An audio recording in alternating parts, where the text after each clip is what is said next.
Assalamualaikum warahmatullahi wabarakatuh. My name is Siti Turmudzi, and now I want to read transcript for how false information spreads. Presenter. Hi everyone. On today's Tech Time podcast, we're lucky to have Sam Morgan, a well-known digital journalist with us. So Sam, what interesting tech topic would you like to talk about today? Hi Brad. Hi Brad. Today, I'd like to talk about some of the reasons why we shouldn't automatically believe everything we read online, and how false information spreads so easily with the help of technology. One of the reasons for this is a phenomenon known as circular reporting. Circular reporting? What's that? Well, it's basically reports which are based on other reports rather than on the primary evidence or source. To the reader, it looks like the information is coming from several different independent sources, which normally means it can be trusted. But in actual fact, all the reports are based on each other. Imagine a piece of false information is published, for example, on Wikipedia, and then is referenced in a newspaper article or other publication. Then, in turn, the original Wikipedia entry references or quotes the article as validation that information is true. In a nutshell, it's the confirmation of false information by more than one publication. Okay, let me see if I've understood this correctly. So, someone writes an article on Wikipedia which contains some false information.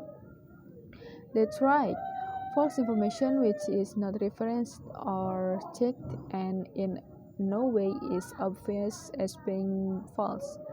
Okay, and then this false information is copied from Wikipedia by a journalist and included in newspaper article.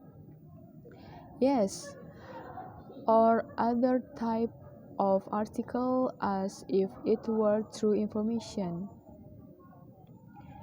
And then Wikipedia references the newspaper article which verifies the information in the original Wikipedia article as being true.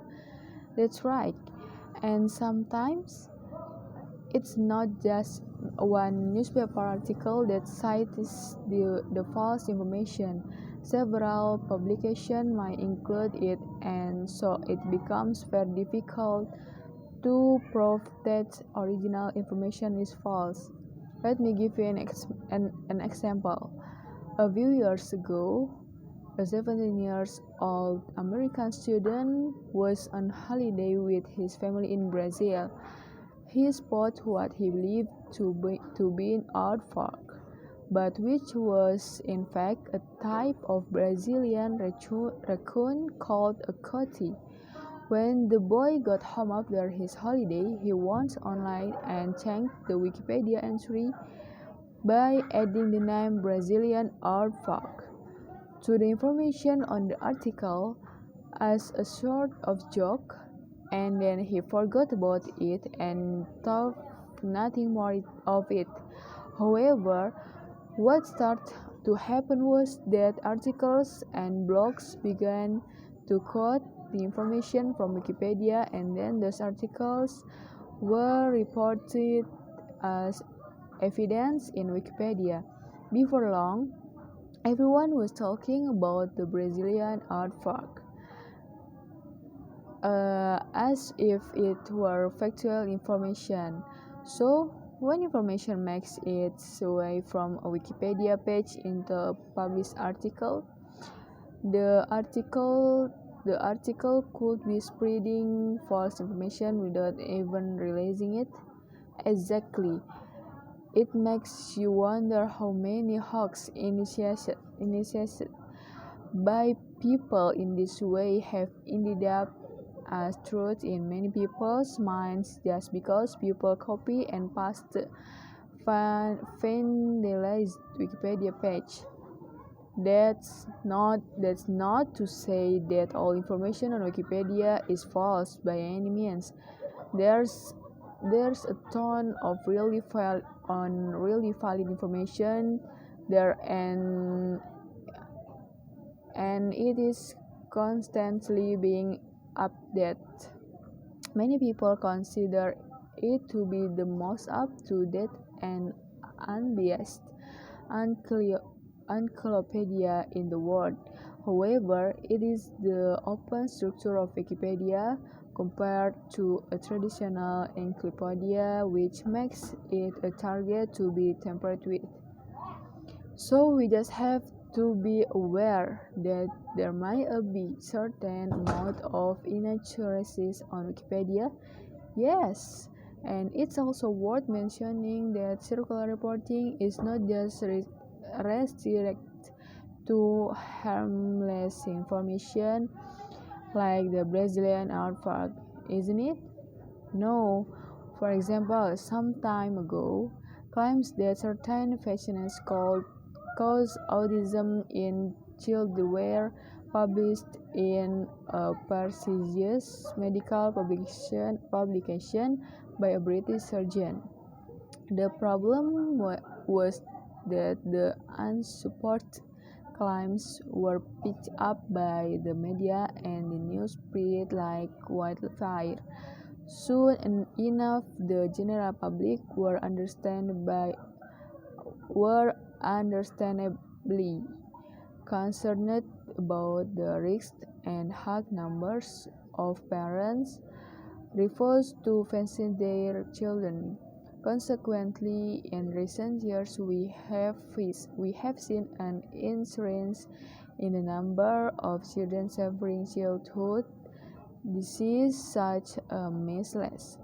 By the time the claims were believed that there is a link between vaccines and autism. It just goes to show how difficult it is sometimes for the truth to be heard. Absolutely.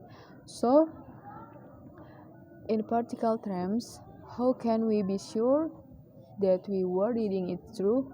Well, we can take certain steps such as checking the original source of the information and, if at all possible, checking that the original source is reliable and not just taken from either Wikipedia, Facebook, or the media.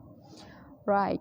So we need to be a little more critical and not just believe everything we read online. That's right.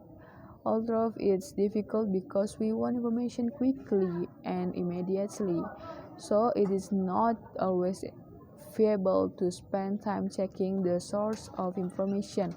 Even though we should certainly try and reflect on information and decide ourselves if we think it's true or not. If you feel unsure about the validity of certain information, then there's no harm in looking into it future to check how true it actually is. That's very true. We often take things at face value and don't really take the time to think critically about them.